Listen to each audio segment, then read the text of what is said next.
It's the OG Fact Checker, here to give you a juicy tidbit of history that is verified.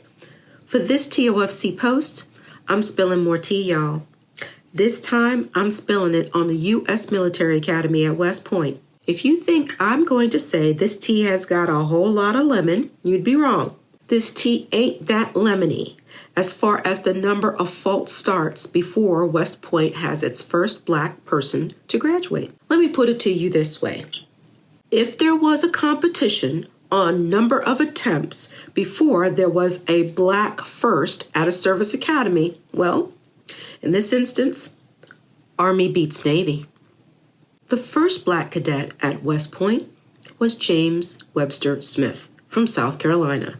He was just 20 years old when he received his appointment in 1870.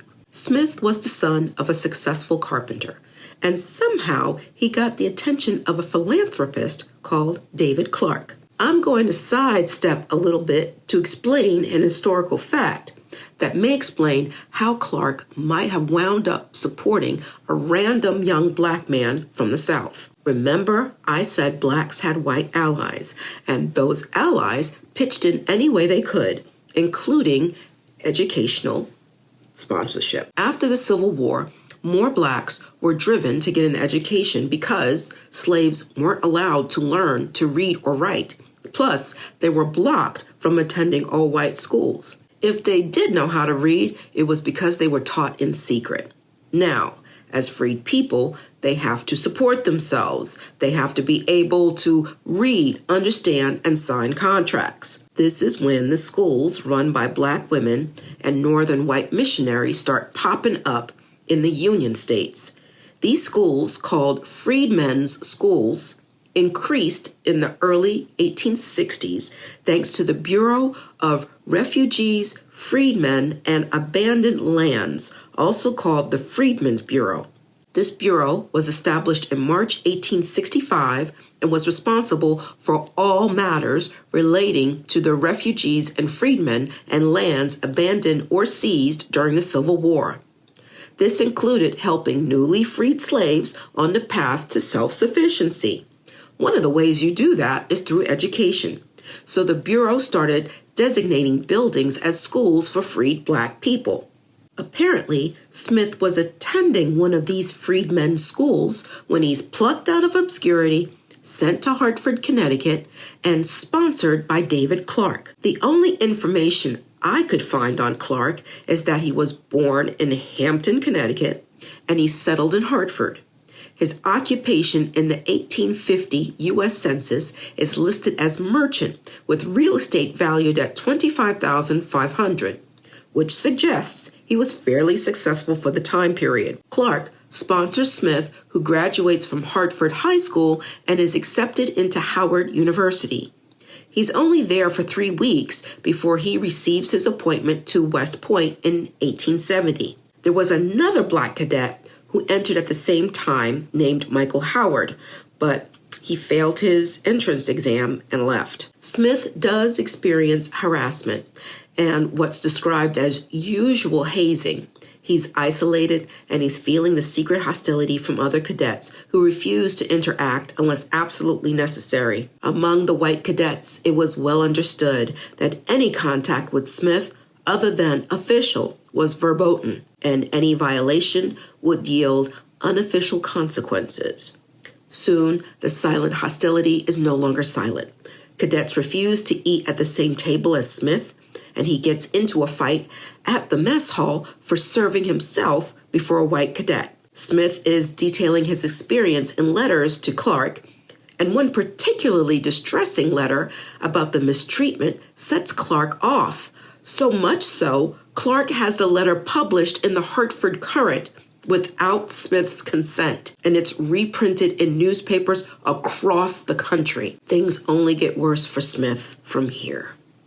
Now, members of Congress are calling for an investigation, and he's facing charges of misconduct because it's assumed he purposefully published the letter to circumvent proper channels. Smith protests his innocence, arguing that the version published was a garbled copy of his letter and that he never gave Clark permission to publish. Pitcher believes him, but he makes the suggestion to the Academy inspector that a court of inquiry be held to satisfy all concerned. If you guessed things didn't work out for Smith at his court-martial, you'd be partly correct. Smith is found guilty of the charge of conduct prejudicial to good order and military discipline, but not guilty of the charge conduct unbecoming an officer and gentleman. The conviction was overturned after a post-trial review, and Smith was returned to duty thanks to an ally, General Oliver Howard, commissioner of the Freedmen's Bureau. 4 months after that trial, Smith faced a second court-martial with a charge of conduct unbecoming for an incident that occurred on December 1870 between him and a fellow cadet while marching. Though Smith had no allies on the judgment panel this time, he did have allies elsewhere, specifically President Ulysses S. Grant and Secretary of War William Belknap, who recommended that under the circumstances of the incident, which were not Smith's fault, Smith should be returned to duty. He did return, but he was set back a year. The harassment continued, though.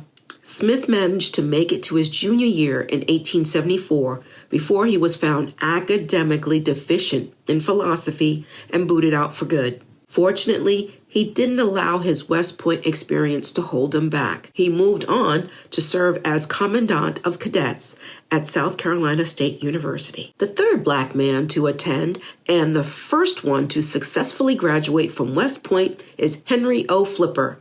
Born in Georgia to enslaved parents, the family was almost separated when his father's slave owner, who was different from his mother's slave owner, planned to move to Atlanta. His father begged his owner to buy his wife and son so they could stay together. Flipper and his family settled in Atlanta after the Civil War, and then Flipper, when he got older, attended what is now Clark Atlanta University in 1869. Flipper always wanted to wear an Army uniform, so he wrote to Georgia Congressman James Freeman in 1873 to ask for a recommendation to West Point, and Freeman agreed. Though Flipper experienced the same level of isolation and hazing as Smith, he managed to graduate in 1877, becoming the Army's first black officer. As a second lieutenant, he was sent to Oklahoma and assigned to the 10th Cavalry, one of the two all-black Army units at the time that consisted of the well-known Buffalo Soldiers who fought admirably during the Indian Wars. As an engineer, Flipper oversaw the construction of roads and telegraph lines and created a drainage system to combat malaria, which is still in use today. That ditch, called Flipper's Ditch, is registered as a historical landmark. Flipper was riding high for a while. He showed his mettle during skirmishes with Apache warriors, and for his efforts, he was transferred to Fort Davis, Texas, where he served as assistant quartermaster in charge of inventory and tracking commissary expenditures. But this assignment would be his Waterloo. In 1881, Flipper faced a $3,000 shortage in the till. He knew he was going to catch a case, so he tried to cover it up until he could pay it back. But his commanding officer found out, and he was promptly court-martialed and dishonorably discharged. Flipper stayed in the Southwest, became a Spanish translator, and an expert in land rights. He found a career in civil service, working with the Department of the Interior as a mining engineer expert. He retired in 1931 and died in 1940 of a heart attack. I love history. The more you know.